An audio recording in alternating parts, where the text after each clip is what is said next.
Sunderland's problems have been intense, but few people today expected the Queen to refer to them, let alone concentrate on them. You have also shown courage and determination in the way in which you have faced the consequences of decline in the traditional industries which once brought you wealth, and optimism and imagination in seeking new initiatives for your future development. I congratulate you and wish you all success. And to mark the event, the Queen was to unveil a brand new coat of arms, although the technology was slightly baffling in the silence.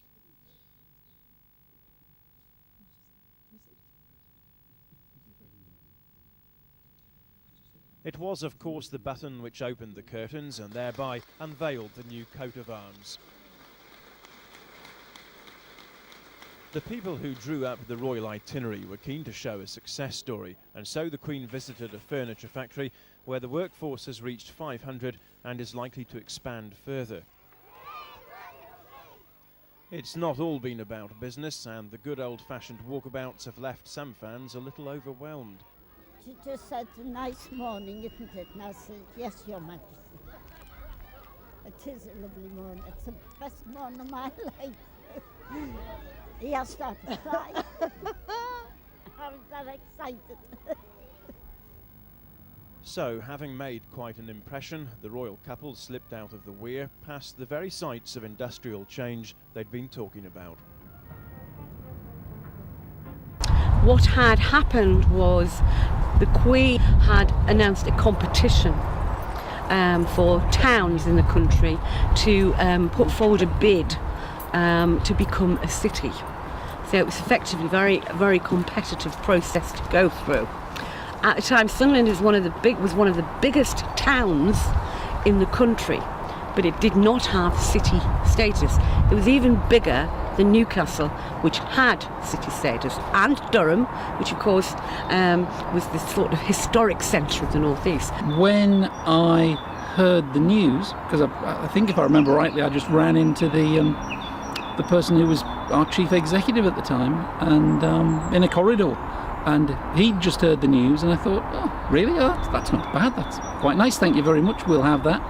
And I suppose at the time we weren't really sure quite what we were getting in return for the status, whether it would really have any major impact, but certainly feeling that you live in a city rather than living in a big town.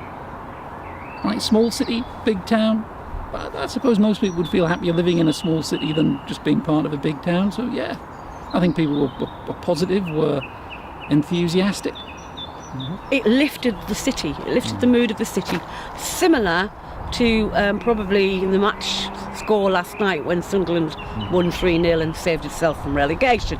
They love the football club and they love the royal family, and it was truly moving and uplifting to see how everybody embraced the whole aspect of the Queen deciding we were the best of the entrants. Well, it was probably us civil servants, but never mind, the Queen had decided and had to ratify it. And also the fact that she was coming to the city, which we didn't know initially when the initial announcement was made that we were going to become a city. It was announced later that she would be coming up to give us our crest of a coat of arms and what have you. Yeah. Well, it lifted the mood a bit. I think it made people realise that the city wasn't long gone and done. Right, that it still had a future, basically, that people outside the city felt it worthy of something. One of the characteristics of Wearsiders is that they're very self-deprecating, and they're very critical of their own city. In terms of what the people feel, I suppose there is a certain feel-good factor in living in a city, and given our competitive neighbours up the road have been a city for a much longer period of time, perhaps people might feel there's a certain equalisation there, but on a day-to-day level, does it make a lot of difference to the people who live here? Probably not. I think if someone's making a house buying decision and they can choose between, I don't know, Gateshead and Sunderland, Gateshead's still a town, we're a city. does it really matter, or do you just look at the location, the surroundings?